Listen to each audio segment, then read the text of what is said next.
যে বাংলাদেশ পরিচ্ছন্ন জ্বালানি, সবুজ অর্থনীতি এবং আত্মনির্ভরশীল শক্তি ব্যবস্থার পথে ধীরে ধীরে দৃঢ়ভাবে এগিয়ে যাচ্ছে। আজকে আমরা এমন একটা উদ্যোগের উদ্ভাবন করছি যা শুধু একটি বিদ্যুৎ উৎপাদনের উদ্যোগই নয়, বরং এটা বাংলাদেশের টেকসই ভবিষ্যতের একটি প্রতীক।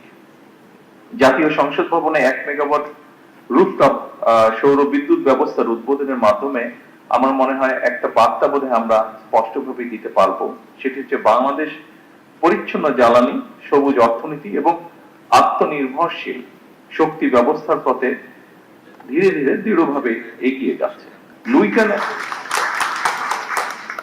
উপস্থিতিবৃন্দ, লুইখানে নির্মিত, নকশায় নির্মিত এই জাতীয় সংসদ ভবন অবশ্যই আমাদের গণতন্ত্রের প্রতীক এবং আজ সেই ভবনের ছাদে সৌর শক্তিকে কাজে লাগিয়ে আমরা মনে হয় প্রমাণ করার চেষ্টা করছি নেতৃত্বে কেবল নীতিতে নয়, বরং বাস্তব কর্মকাণ্ডেও প্রতিফলিত হতে হবে। উপস্থিতিবৃন্দ, বাংলাদেশ আর জ্বালানি খাতে স্বনির্ভরতা অর্জন করতে চেষ্টা করছে।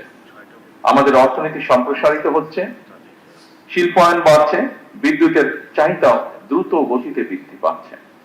কিন্তু একই সঙ্গে আমাদের অবশ্যই স্বীকার করতে হবে, জলবায়ু পরিবর্তনের অভিঘাতে বাংলাদেশ বিশ্বের অন্যতম একটি ঝুঁকিপূর্ণ দেশ। সমুদ্র পৃষ্ঠের উচ্চতা বৃদ্ধি, অনিয়মিত বর্ষণ, ঘূর্ণিঝড় এবং নদী ভাঙন এসব আমাদের প্রতিদিনের বাস্তবতা এবং সে কারণেই টেকসই জ্বালানির পথে অগ্রসর হওয়া এখন আর শুধু পরিবেশগত দায়বদ্ধতা নয়, বরং এটি আমাদের অর্থনীতি এবং জাতীয় নিরাপত্তার অপরিহার্য একটি অংশ।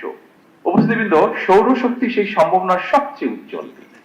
আমাদের বাংলাদেশে প্রতিদিন গড়ে প্রতি বর্গ কিলোমিটারে 4.5 থেকে 5 কিলোওয়াট ঘন্টা সৌর বিকিরণ পায়। আমাদের অসংখ্য ছাদ, শিল্প এলাকা, খোলা জমি এবং উপকূলীয় অঞ্চল নবায়নযোগ্য জ্বালানির বিশাল সম্ভাবনা ধারণ করে আছে। গত 1 দশকে বিশ্বব্যাপী সৌর বিদ্যুতের উৎপাদন ব্যাপকভাবে হ্রাস পেয়েছে। ফলে সৌরশক্তি এখন কেবল পরিবেশ বান্ধব নয়, অর্থনৈতিকভাবে অত্যন্ত কার্যকর একটি সমাধান। আজকের এই প্রকল্প সেই বৃহত্তর যাত্রারই অংশ একটি।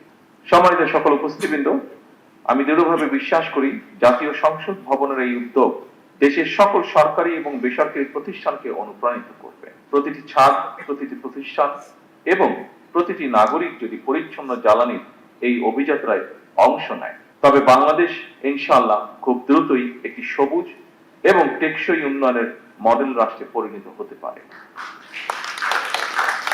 পরিশেষে এই প্রকল্প বাস্তবায়নের সঙ্গে সংশ্লিষ্ট সকলকে জানাই আন্তরিক অভিনন্দন এবং ধন্যবাদ।